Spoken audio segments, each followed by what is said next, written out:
on our training. The second thing I'm really excited about here is I'm from southwestern Minnesota, down by Alex there, and my dad was the high school head track coach in Wabasso for 35 years. In fact, he was the president of this organization in '84. So I always got to get a day off of school and come up and stay in a hotel that had a pool, you know, all that fancy stuff. We could order pizza at all these track clinics. So it's been a while since I've been here, first time in this session. But I have kind of had I've had a huge revelation. I've been teaching and coaching for 28 years. My time is spent in the weight room, and we've done a tremendous amount of work with our State High School Association with our lifting. And then I'm also a member of the National Strength Coaches Association. And we've got national conferences and all kinds of things going on. So I attend a lot of clinics and we talk about a lot of stuff. And I've always been talking about strength training. What's your culture? What's your program? You know, how do you guys do this? And the more and more that I do this, and I am a classroom teacher as well, all right? So I teach strength training classes, I'm in the FIAD department, I'm the weight room person and all of that, but we see a lot of things. And I just came right from our morning professional development session, so anybody that needs street level data and all that, I got that through the years, all right? But I'm gonna tell you right now, our biggest problem right now with recovery is right here. Right here. Here's your biggest problem with performance and recovery. It's right here. This is what it is. And so I've gone a different direction in my strength training classes, and I've gone into what I'm now calling the next generation of strength and conditioning. I've adopted a curriculum called Critical Reload that was created by Mike Bewley. He's 20 plus year collegiate strength and conditioning coach. His last stint was at Clemson. And he's put together all of this information over the years. And he's now a member of our high school organization. He's running everything behind the scenes for us. He put this out, and I looked at it, thought, yeah, that might be a good idea. And then this fall, I said, I'm gonna do it. And it's been a huge game changer for me. It's just been an absolute game changer. It's got, for all you professional developments, we've got SMART goals, we've got lessons, we've got quizzes, all this content stuff. I am not a dietitian, look at me. I'm not a sports dietitian, you know, I am not. But this information from Mike through the Critical Reload has changed the way I teach and coach. And it has reshifted my focus, all right, so tremendously. So one of the first things I ask my kids, and every day in my weight training classes, kids come in, I do a general warm-up, they sit down and we go over a mini lesson, and we do a specific warm-up, and then we work out. But the kids keep asking me questions throughout the whole strength workout about a 10-minute mini lesson. It's amazing. So the first thing I ask the kids is, do you get stronger in the weight room? And they all say yes. And I said false. You get weaker in the weight room. You get weaker in every workout you do. Okay? You come in, you break down, you deplete your energy, and then what energy you put back in, and the sleep that you give your body allows you to adapt. It's that adaptation that makes you stronger. The old saying, you know, what doesn't kill you makes you stronger. Maybe if you eat right and sleep right. Otherwise, you're gonna end up being catabolic and you're dying from the inside out. So what we're really focusing on at Wayzata, especially my classes, we've got a strength workout. I put speed up here because we're at the track clinic. So you've got your physical workout. We need to have a nutritional workout, and we need to have a sleep workout, because we have them for 1 hour a day, and then they've got 23 hours to either make it better or make it worse. And recovery is the key. So you got them for 1 hour. What do they have for 23? I could walk out the door right now. That's it. Get them to sleep, get them to eat.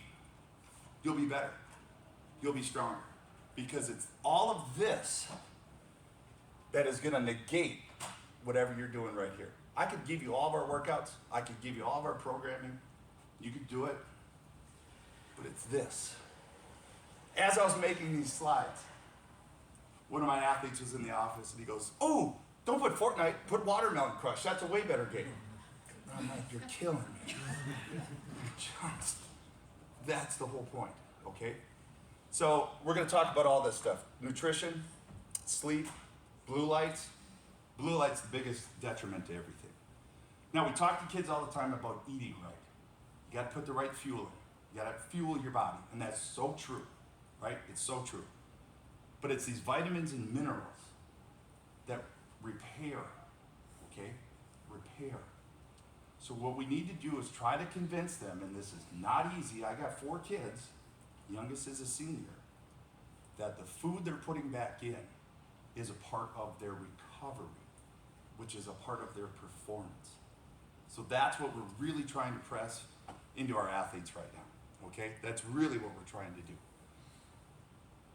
A couple of different shifts. I think people understand this. You know, when you work out in the weight room, you're lifting weights, you're breaking down, you recover. But the same thing goes for our cardiovascular, with all the free radicals and everything else that's getting pumped out into your system, that oxidative system. So it's not, we have that mindset, lift big, eat big, right? Yeah, you get that.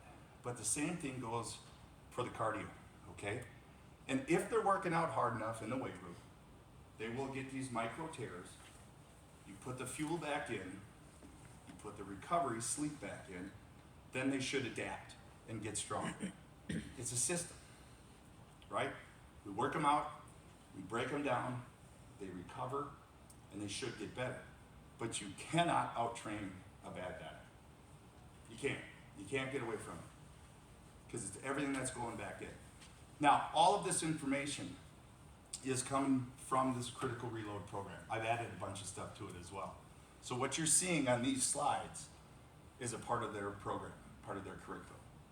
And I get up in front of our kids, 10, 12 minutes, give them mini lessons, just hit them enough, then we go and work out, and then they keep asking me questions about this.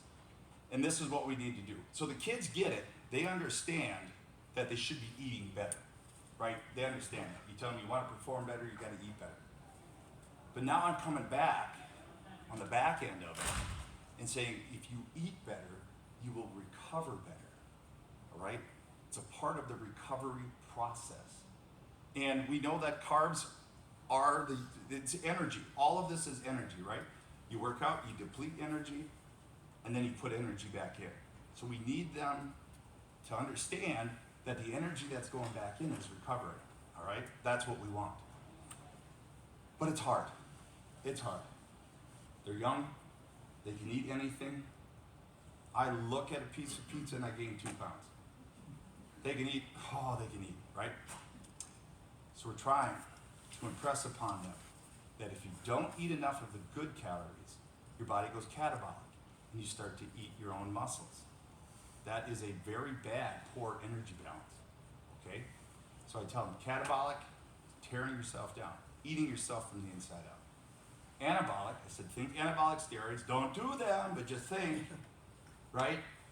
Anabolic state is where the energy in is equaling the energy out.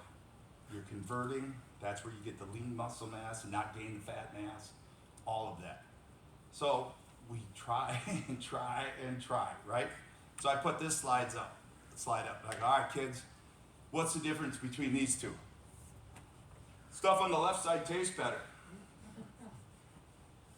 You know, we're like, okay, all right. So we try to impress upon them energy dense, and again, calories are energy. Calories are energy, right? We want nutrients. We want nutrients. Hey, it's bulking season. I gotta gain weight. Yeah, I hear that all the time. But, so this is where we're at. We're trying to get across to them the difference between energy dense and nutrient dense. And this curriculum is amazing at it.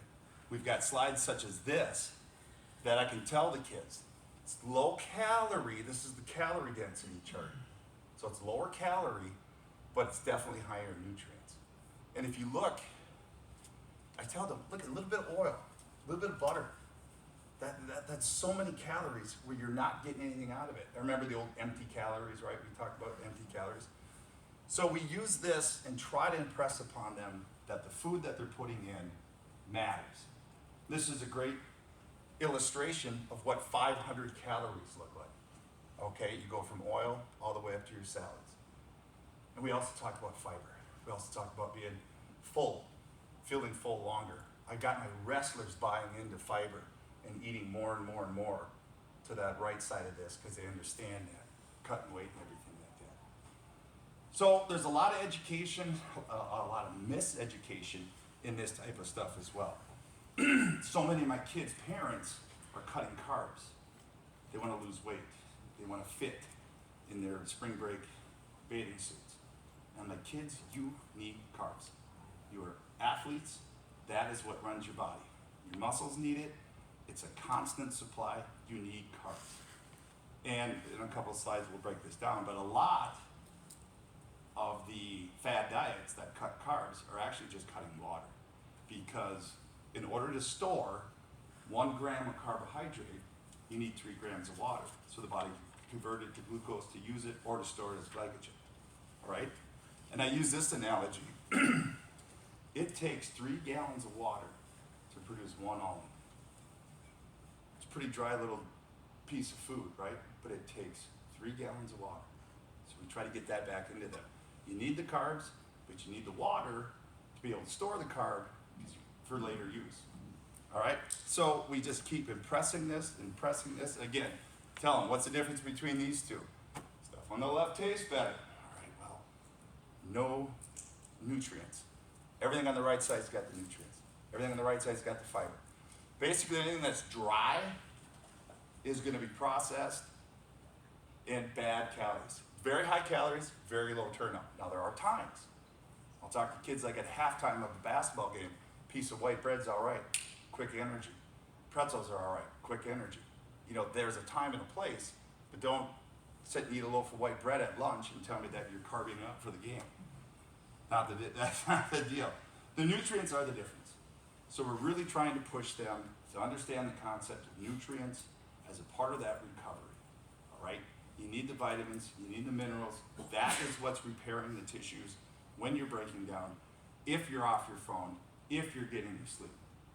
It used to be that if your program lifted weights, you're probably going to be better than a program that didn't lift weights. But now everyone's lifting weights. So what's the next generation? That's why we're talking about this integration of nutrition and sleep as a part of the recovery and performance. So the fad diets, cutting carbs, you're really cutting water, which is horrible for an athlete. You need the carbs for energy, and you need the water to be hydrated. Okay, that's it. Proteins, I think people understand, at least with me in my world, in a weight room, kids know they need protein. They need protein. But they're always asking about protein shakes, which don't always have all of your vitamins and minerals that you need and you require.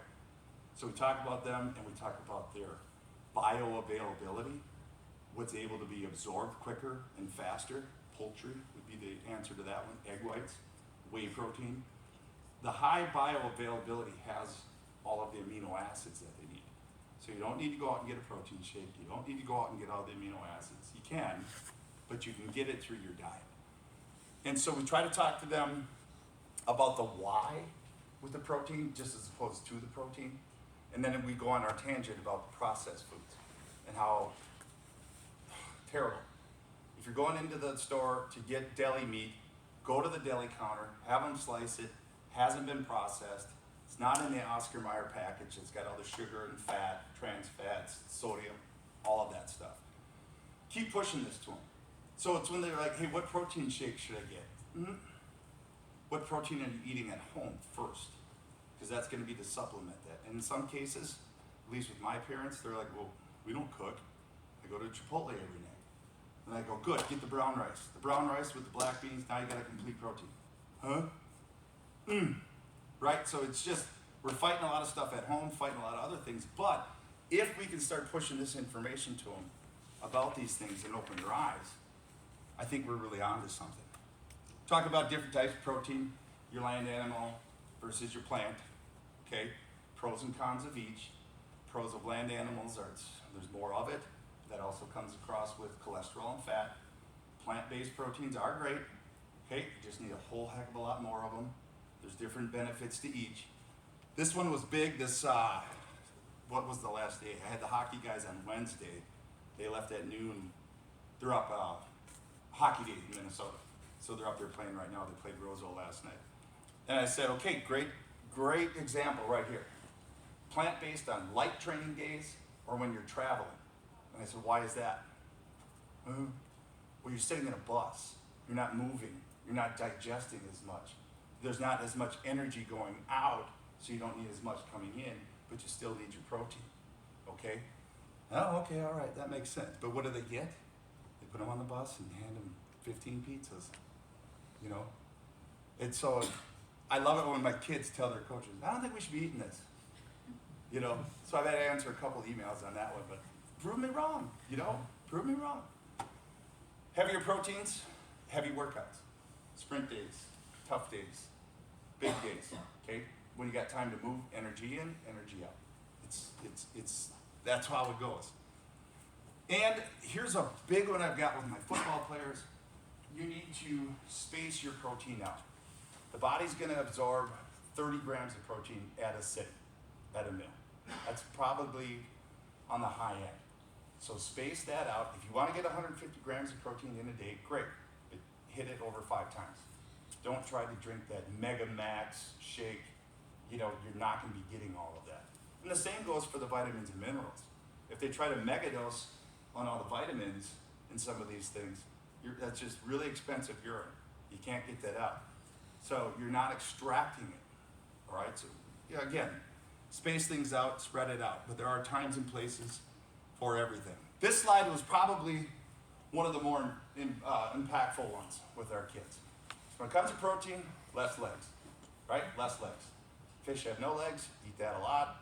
Watch out for the mercury. Poultry's great, high bioavailability, 2 legs, chicken or turkey. And obviously with beef and pork, a lot of protein, but you got, lean cuts. Watch out for the cholesterol. And I tell our kids, this is an old barbecue thing from the South, walking or flying when it comes to taco day. Walking or flying, fly. Choose the lean proteins, less leg deal. Our discussions with all of this have led to some really amazing things in our weight room. And this slide right here was student generated. I showed them they can go onto our school lunch online. Every nutrient, every gram of protein, carbs, everything is listed on our website. So the kids go on there and then they write down the best protein choices for lunch. I've had more coaches, more teachers stop by and go, that's really great. That's awesome. I got kids that are in different Phi Ed classes stopping into the weight room to check out the whiteboard. It faces out so you can see it from the hallway. Kids are checking in our weight room every day to see what the higher protein choices are. So one of them put the wrong menu up one day and it was an uproar. Crazy. But this is just, they're buying into it. If they're buying into it enough to be looking on there and going, hey, how do we put this up on the board? At least we're getting there. We're getting there, you know? Fat, we talked about fat. Fat's great. You get a super amount of energy out of it, but you gotta watch out for the fats and the cholesterols and everything else. We talked about, lean cuts, piece of meat the size of your hand. Give them some of those things. Again, walking or flying. But there is a purpose for it. And I don't know, the fat-free doesn't seem to be as big of a thing right now as what it used to be with a lot of things, but the fat-free, they pack that, it's so processed, so much sodium, so much, But we tell them, you need fat. There's a big caveat on fats. You need protein and carbs after a workout, a race, a competition, but fat slows down your digestion. So if you go eat a huge chunk of fat, you're not getting that protein and carb absorption as much because that hunk of meat is holding it down. There's a component with all of this with water as well, for sure. This slide here is a combination of 4 or 5 different slides in the curriculum. But there was an NCAA study that found 66% of their Division I athletes reporting to practice were already dehydrated before practice had even started. A lot of you probably tell your kids, if you're thirsty, you're dehydrated. You need to be drinking water consistently, okay? 2 to 3% reduction in body weight proved reduced stamina. Okay? Makes sense. All right? And we always think with hydration, it's going to be hot tomorrow, make sure you hydrate. We always think of it outside, running, practice. But another study showed there's a pretty significant reduction in power if you're dehydrated. And so imagine the look on my kids' faces when I said, you're going to squat less in the air-conditioned weight room if you're dehydrated. Huh? You know, they always think, they always associate hydration with outside, with heat, with hot. You don't want to get dizzy. You don't want to pass out. But if you're not hydrated, you have less power as well. And that one really made an impact with a lot of our kids. And I said they tested 2 groups. The dehydrated group couldn't finish the strength workout like the hydrated group could. The dehydrated group perceived the workout as much more difficult than, you know what I'm saying? It's really big. It's really important. And then I sat them down with this study. Max squats. Okay? Max effort, max squat. If you're dehydrated, you don't have as much power. You're not squatting as much. So then I talked to my throwers. Okay? End of the season, section meets, hot days, you go through prelims, you get to finals. They're not necessarily thinking hydration as much as our distance runners are. Like not even our sprinters are necessarily thinking that hydration component. So when I talk to them, I said, like, you want to throw farther? Make sure you're hydrated. Okay, you want to run faster? Make sure you're hydrated. And the hydration process does so much with getting rid of all this waste, keeping us upright, performance, cramping, all of that, right? I don't think enough of our athletes view power production as a major component of hydration as well.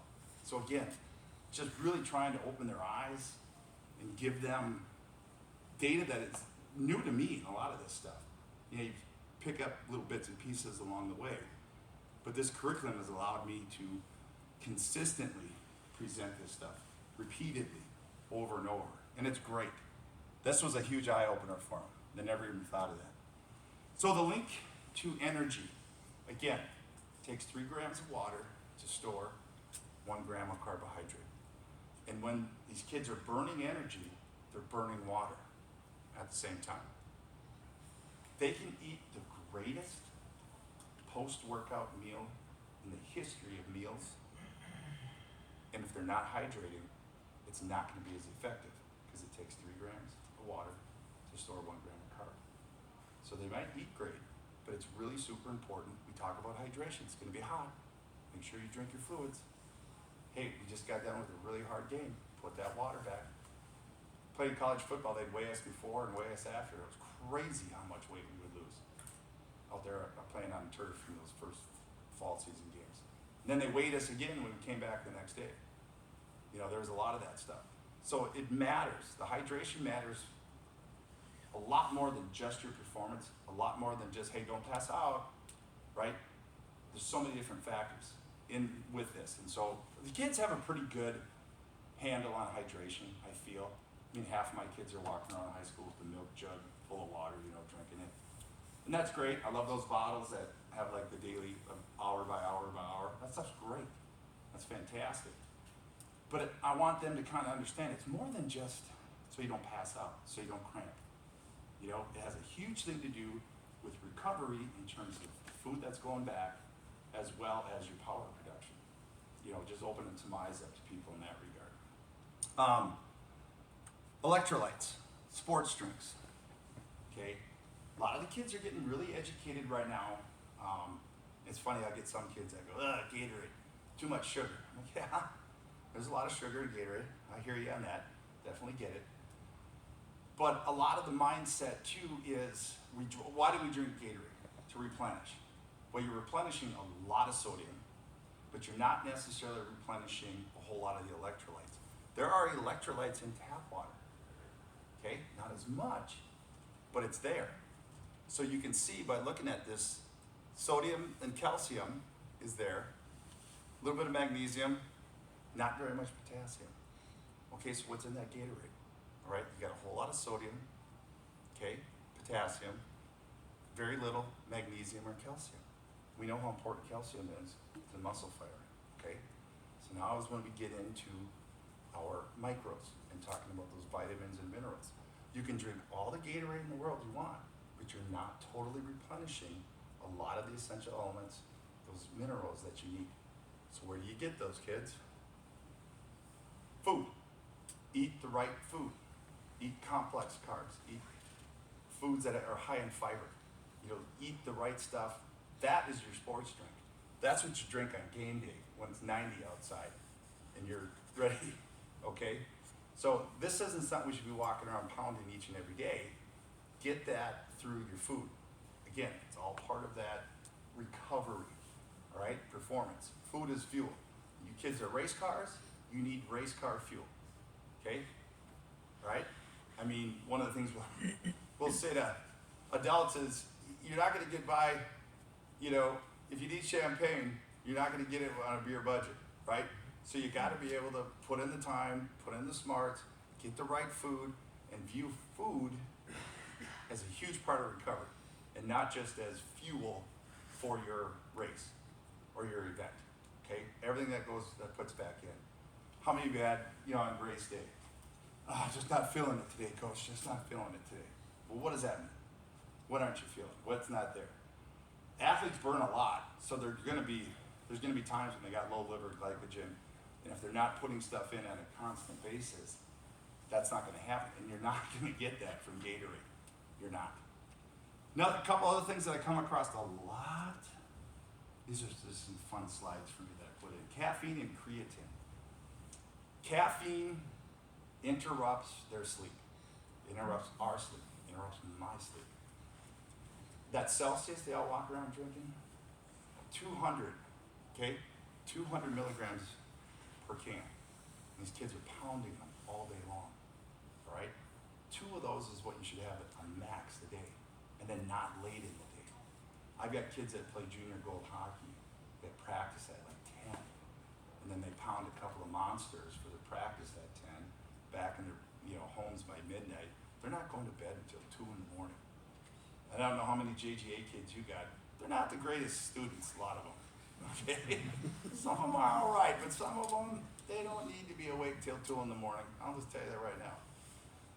So that's another part of the caffeine deal. And I talk about caffeine, well, I gotta get hyped for practice. Well, so you get hyped for practice, you sleep like crap, you don't recover, practice the next day is bad. And then you gotta drink more Monster, and then you gotta get hyped for practice, and then you're gonna sleep like crap, okay? That's that horrible energy loop, all right?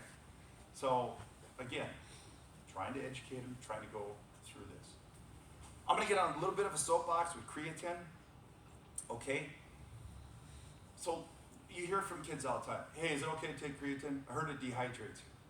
Okay, first of all, creatine's more of a fuel, it's super high intensities, so your muscles don't break down as much.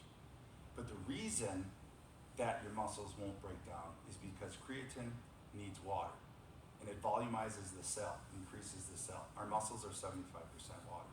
So when you throw a bunch more water into that muscle cell, increases the volume of the cell, allows potentially for strength gains if they're working out hard enough, all right? It's gotta be at some more maximal levels.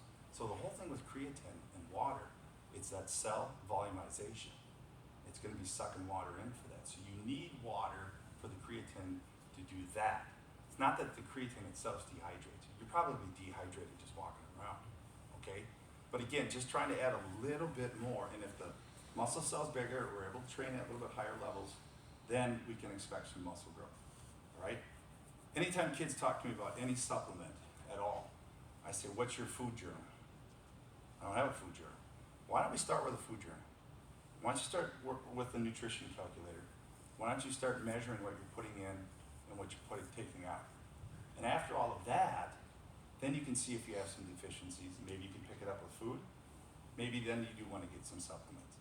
But when they ask you about a supplement, if you ask them what their food journal is first, there is none. They're not. You know, again, A lot of them have pretty expensive urine. And if their parents want to spend it and they want to spend it, okay. But we can handle this in-house. We can do this. But again, that caffeine and the circadian rhythm, you know it. Drink coffee at 3 in the afternoon, what happens? You know?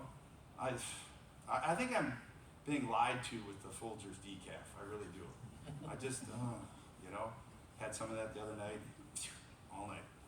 Probably when I was sending you those reels, 2 in the morning. Pickle juice. Pickle juice. Anybody have pickle juice around for cramps? Right? What's the thought process behind pickle juice? High sodium. Okay? It is. And I've been on that path for a long time. Does anybody dilute your pickle juice because you don't want to get too much sodium? All right. I'm not a dietitian, but I'm using this curriculum and this information. It is theorized that it's not the sodium. It's the vinegar. Has anybody heard that? Have you? It's the vinegar. That when the vinegar hits the back of the throat, all right, that shuts down the misfiring of neurons, which is a cramp. So, okay, I'll take your word on that one. So what they're recommending is don't dilute your pickle juice, because it's not necessarily the sodium that's doing it, but it's the vinegar. So keep it to like 2 or 3 ounces of vinegar, or pickle juice, which is the vinegar, and that's what shuts that cramping reflex down. So as I'm putting this together, I work with Aaron Burnt and Coach Piscala as well. My track coaches are phenomenal. I am blessed with them. We try things out, we go back and forth. Aaron's able to buy stuff for our weight room through his track budget that we can't afford in our weight room budget. And so we're back and forth. And I showed him this, and he goes, really? I'm gonna try that this year. He said, we got a problem with a lot of our distance kids cramping up. And so he's like, I'll try that, I'll look into that one. So all of this, again, is part of this curriculum. It's amazing, it's all right there. A couple of things, so like I said, caffeine, creatine, and the pickle juice. A lot of this is just for me looking on the sidelines and hearing what kids are saying and what some of this is. Again, kind of going back to like our food stuff. Yeah, we know we need protein, but why? What kind of protein? Oh, bioavailability, amino acids. That's gonna help me to recover so that I'm stronger tomorrow. All right. Best slide I have seen to illustrate hydration, right here. A hydrated muscle is like a raw steak. Pliable, hard to tear, hard to break. Dehydrated muscle is like a piece of beef jerky. Dry, brittle, easy to crack, easy to break. And you show this to the kids and then they kind of go, oh, I love jerky. Did you have the jerky, teriyaki jerky? And we do have jerky in the vending machines, so that's nice too. So our kids go and do that. They grab, at least we've got some healthier snacks around too, with all the other junk that's in there. But one of the other things that we do is we serve breakfast every morning at the high school for every kid, if they want it. And then they have a tub. I've got the lunch gals. They put 2 tubs out, so the kids, whatever they don't eat, they put in the tubs. I go grab those tubs and put them in my fridge in the weight room. So kids, anytime a kid's hungry, they come down. They'll grab a peanut butter sandwich, yogurts, cheese sticks. So we keep talking about that, and every time they grab something to eat, I say, make sure you're drinking water. Make sure you're drinking water. Oh yeah, okay, good idea. Thanks, Coach. Again, when we put this slide up, that, we talk about, you need to be hydrated. Again, something like this is a great visual form, and it really kind of makes sense. That one helps out. That's the food portion of recovery. Again, we want food to be seen by these kids, not just as fuel, but as a major part of their recovery. The second part of their recovery is sleep. And this one is just as impactful with our kids right now. So with every sleep-wake cycle, you go through different periods of sleep, different types of sleep. But in terms of this sleep-wake cycle, one of the most important things that you can do to wake yourself up is to get into sunlight right away, every day. It wakes up the brain. We'll talk here in a couple slides about the brain produces melatonin in darkness. and a lot of our kids are eating melatonin to help go to sleep. But then the sun also wakes you up, okay? So obviously we live here in Minnesota, which is far warmer right now than what it typically is this time of the year. It's cutting into my ice fishing tremendously, but we'll take it. Another thing that's out there, red light therapy. Anybody got them? Anybody use the red light therapies? Yeah. Imitate sunlight. So every morning I get up, start my truck, warm it up, and I sit down in front of my red light therapy. Just right here, 10 minutes. Now I'm not saying you need to go out and tell your kids to buy red light therapies, but natural lighting is really important, especially to wake yourselves up in the mornings, all right? And then it is best to exercise as quickly in the day as you can, which I know is not manageable for everybody, but it's an important part. It's probably when we are at our best, our biorhythms, the circadian rhythm. I go back to my exercise physiology professor at Augsburg, Ed Saugestad, if anybody remembers Ed, longtime hockey coach. And he taught us about the circadian rhythm, 24-hour day, but our circadian rhythms are a little bit more inclined to be more towards a 25-hour day. So that's why alterations in sleep and everything just tick, tick, tick, tick, tick, and that's how things can get out of whack. I'm not feeling it today, things like that. So it's really important to stick to a schedule that allows us to be on point as possible. And like 2 days after daylight saving time, I gave this slide. And I'm like, how many of you are tired right now when you wake up? Well, we all were. It's daylight savings time. I said our circadian rhythms are screwed up. It's gonna take about 2 weeks for that to readjust and get us all back on track. So we talk to our kids about naps too. I do talk to them about naps. And the best time to take a nap is about 3 o'clock. A lot of our kids are getting out of school at 3. If you're not getting your sleep, naps are important, all right? Go home right after school, you got a big game, get a nap in, 20 or 30 minutes max. Set your alarms, and if it goes off and you only slept for 10 minutes, take it. Because at least you're putting a little bit more back into your tank, okay? Talked about the caffeine, pounding those monsters before a game, before practice, all right? That's gonna interrupt your sleep. We're gonna get into some slides right now on blue light and these phones. They're killing your performance. They're killing their recovery. They really are. Try to tell them to create that sleep workout. Your bed's for sleeping. That's it. Not scrolling, not homework, not watching TV. Try to make your bed for sleeping. And then keep it consistent. The best thing you can do is go to bed and wake up at the same time every single day, including the weekends. And they look at me like I'm crazy. And I know that's one that you're not gonna win. But as in my nutrition talks, I tell them, guys, I know this is hard. I know you got access to fast food. I know you got this stuff. If you can eat right 80% of the time, 20% of the time, be a kid, all right? 20%. So I'll take them sleeping in on the weekends. I'm not gonna press that issue. But if we can get them into that consistent sleep cycle during the week, when they gotta get up and they're on that schedule, right? So a lot of talk coming up here on sleep, and I feel so strongly about this as probably the most important part of recovery. And I think we're up against the nutrition thing. We don't have a lot we can say about what's going on in their homes with cooking meals and doing that. But we could really hammer home the importance of these 3 categories or these 3 stages of sleep. Vital to their performance, with deep sleep being the one. Deep sleep is where they are getting stronger.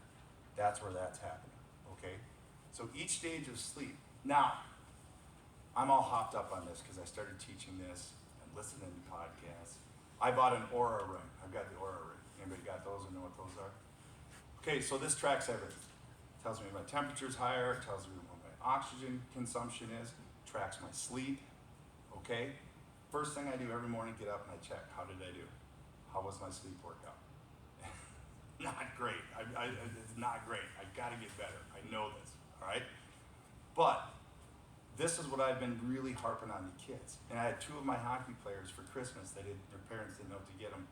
2 of them went and told their moms that they wanted the Whoop bands. Whoop bands is another one that's fantastic. measures all of this stuff. So, pushing this to kids as well, it'd be great if they monitor their sleep. It would be amazing if I were to build an academy for high school sports.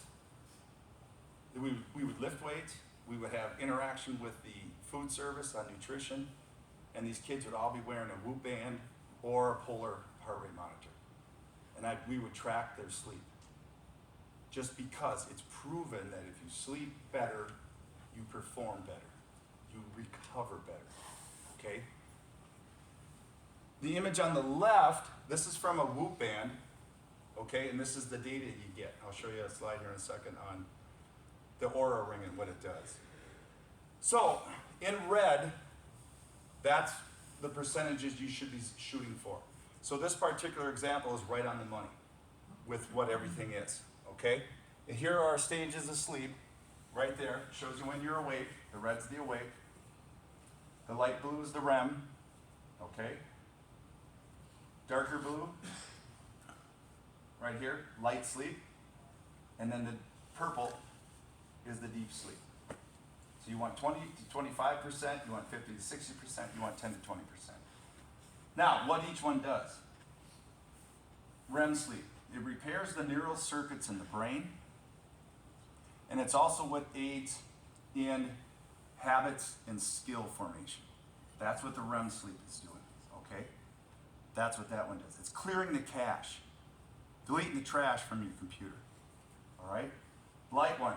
I need all of my students to get more light sleep because it has to do with moods and emotional regulation. Holy cow, kid flies off the handle now. I'm like, ooh, you didn't get enough light sleep last night. Shut up, I hate when you tell you. Right? And then the deep sleep, that's the one. That's where the growth hormone is released from the brain. That's where our muscles are repairing and growing. From that hormone standpoint. Also, if you got the vitamins and minerals and everything's in there, that's great. So I get up every morning and I check. You know, and the kids are asking me for a while, how'd you sleep last night? They're like, if I was in a pissy mood or something, then they'll throw that back on me. Ooh, somebody didn't get enough sleep last night. So much to do with that sleep, so much to do with recovery. There's also the heart rate variability. A lot of you have talked about this or looked at this or tracked this. Heart rate variability is going to be the time in between the beats of the heart, okay? And there's a lot of things that I'll tell you what I do to screw this up. But that's another one. If we want to start talking about recovery, you can have the greatest sprint workouts, the greatest lifts, all of this stuff. But if these kids aren't recovering via sleep, should be 8 hours. But we're looking at 5, 6, 7, 8 hours of actual recovery that's going on while they're in their beds. Again, the 23 hours outside of being with you for 1 hour, okay? So we stress these things, and it's a way for kids to monitor themselves, because it gets invasive when we talk about stress. Some kids will share it with you, they got huge amounts of stress, academic stress, parental stress, work stress, all of this stuff, right? But if I can empower the kids to take a look at what's going on, and then they might want to look at some of these things. And this isn't just for our athletes, it's also for our students. I got so many kids that their whole reason is to get into a big time school. And I'm like, hey, you want to do better on tests? Eat better, sleep better, check your stress levels, see where they're at. So now here's some info on, this is coming from the Oura rings. This is what I got. So Oura has a lot of great information as well. It's seriously probably one of the best purchases I made just for my own personal health. Make sure you get one that fits though, because they are about $300 and I did lose one in the water. Oop, that was a tough one to explain. Okay, this is the hammock. They call this the hammock. This has to do with our resting heart rate. You want your resting heart rate to be at the midpoint of your sleep. If you can get your resting heart rate to drop to the midpoint of your sleep, most beneficial. That right here is where you're getting the most melatonin from the brain. Melatonin is created in the brain. That's when you're getting the maximal impact. That is optimal right there. I think I've hit that 3 or 4 times. Not enough, all right? More often than not, I hit here, okay? And this is in reference to metabolic stress. Biggest thing right here is if you're eating late at night. If you eat late at night, your body's digesting and breaking down, and that's where that goes. And if you add alcohol into there. So that pizza and beer that I had at 9:30 and went to bed at 10 probably didn't do me a whole lot of good, right? And I know that too. And I've stopped myself a couple of times already just with this. Because as I present this information and educate, it's hard for me to say, you gotta do this, knowing that I ate a pizza and had 2 beers last night. I'm like, oh, shame, shame, shame. But that's the downward slope. That comes from most often time that you're eating or have any alcohol or any caffeine, things like that. Your body's still breaking that stuff down as it's sleeping and trying to recover. I hit this one a lot. They call it the hill. And that's where you are exhausted. I do this a lot. I lay down in bed, boom, I'm out. I call it a night nap. 30 minutes later, I wake up. And it's because you're physically, mentally, everything just absolutely exhausted. You crash. And you hit that such a hard, deep sleep right away. Then as you're cycling through the stages of sleep, you get yourself back elevated up, now you're up. And then you finally get back to sleep, and then you're hitting your lowest heart rate right before you wake up. And that doesn't allow for all that repair and that recovery and that growth. Again, you want to get the lowest heart rate as early into the evening as you can to hit that point and go. So I've hit the hill quite a bit, and this one is trouble, trouble, trouble, trouble. Strained, agitated, not healthy, okay? So you yourselves, if you can abide by this and kind of get into this, it helps out with coaching with kids. If you have kids that are that dialed in that can start paying attention to this sleep, it can be very impactful for their recovery, food choices, and everything else, all right? I talked about the naps, they're great. Try to get them in, okay? 20 to 30 minutes, they're awesome. God, you remember nap time in kindergarten? Oh, what I wouldn't give, right? It was just awesome, okay? Their sleep impacts their eating habits. It impacts your eating habits. When you don't sleep enough, your body craves quick, fast energy. The kids especially. And what are the vending machines full of? Right? So the more tired you are, your body is telling you, we need energy, we need energy, we need energy. We make poorer food choices, and we crave the sugar stuff. We crave the high-calorie foods with low nutrients. When you're starving, think about what looks good versus, it's going to take a lot of energy to make that salad and eat that. I can just grab this slice of pizza right now. Okay? So the sleep does, in fact, impact those eating habits. It's crucial. So that's another thing I talk to kids about. You got hormones, ghrelin, leptin. Everything gets out of whack when we aren't in a anabolic state. Okay, that catabolic state is when we're underfed, undernutrient, overworked. Same thing here. Lack of sleep affects your ability to make good food choices. It's unreal. And I know this for myself. Leave weight room late, starving, haven't eaten all day, and there's that Culver's on the right, there's, right there, it's there, okay? So when we are in that state, not enough sleep, we make bad food choices. All right, save the best for last. Blue light is the killer. We put these kids in front of screens all day long. They're on their phones all day long. I make the kids put their phones on my file cabinet or in their backpack in the hallway, and they're not allowed in the weight room. And you would think I'm asking them to cut their hand off. It is unbelievable. And I know I sound like my old man, Big Rick, right now. Kids these days. But my gosh. And they are on them all day. They're on their screens all day. Okay? Here's the problem with this. That's why it's so important to get out in natural light and sun to wake your brain up.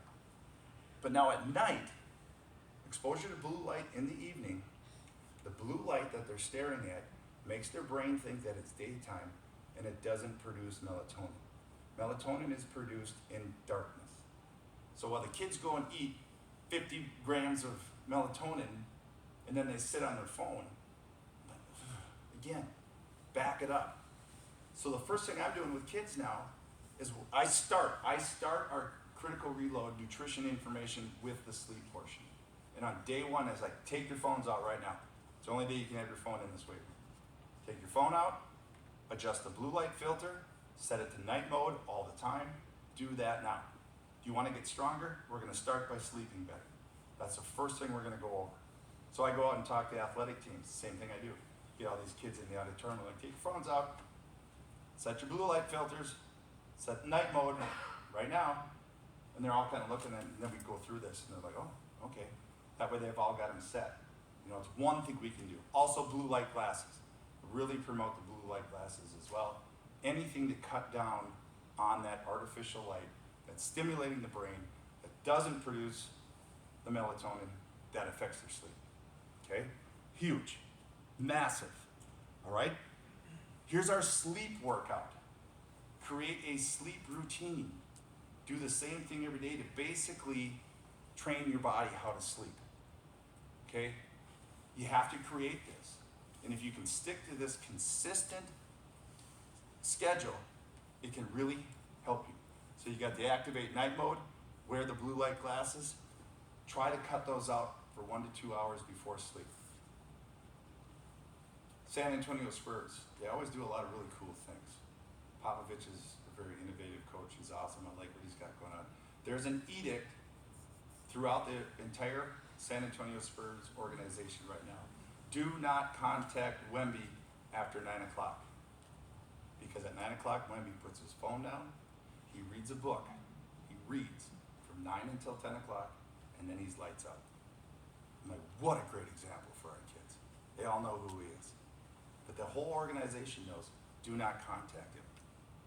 And this slide tells us why.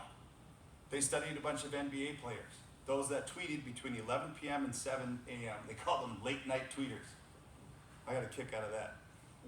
But the late night tweeters performed worse. Not just the sleep, but it's that interaction.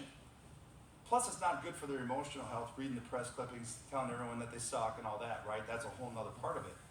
But the interaction, the same goes for the kids playing Fortnite, playing the games, watermelon grab or whatever it is. It's stimulating. The body can be tired, but the brain isn't. Plus, you're pumping light into it saying that it's daytime. So it's that late night social media interaction. They're scoring fewer points, they got fewer rebounds, all of that. There are some professional organizations that have staffers that check the social media accounts of players. And they tell them, you are up tweeting at 2 a.m., you should have been sleeping. We're investing a great deal of money into you, get off your phone. So it's not just our kids. You even got professionals that are doing this, okay? And me when I can't sleep. Sleep improves performance. Stanford did this study.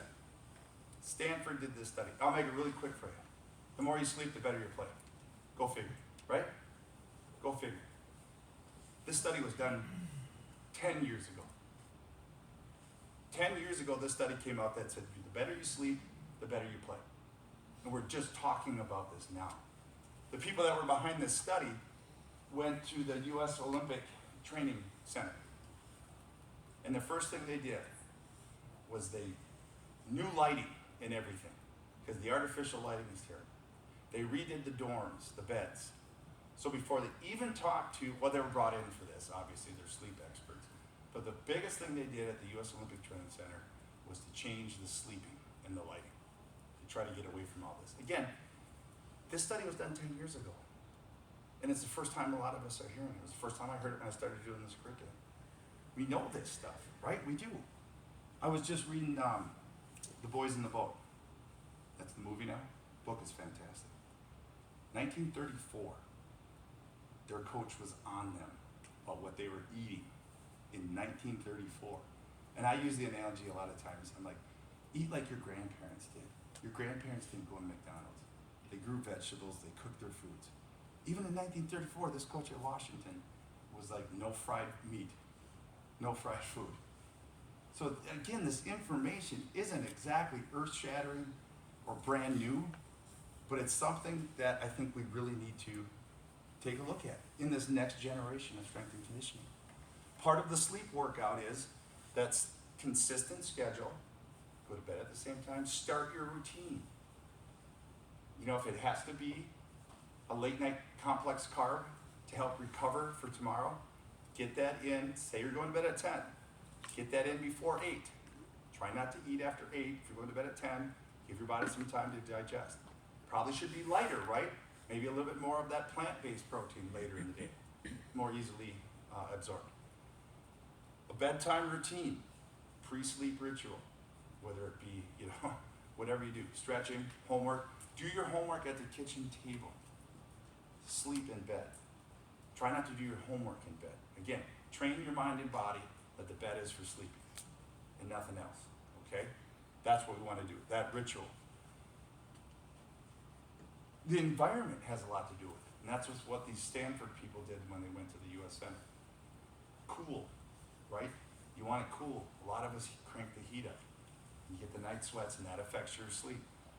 Comfortable, healthy sleep environment in between 60 and 67 degrees, all right? And this isn't a problem for me, because I got the window cracked year round, all right? Windows cracked year round. I've always said, I got a great idea. Huge, I can make so much money. I'm gonna make a sleeping bag that has a hole cut out in the side for my leg to stick out. I'm gonna make $1 million with that, you know?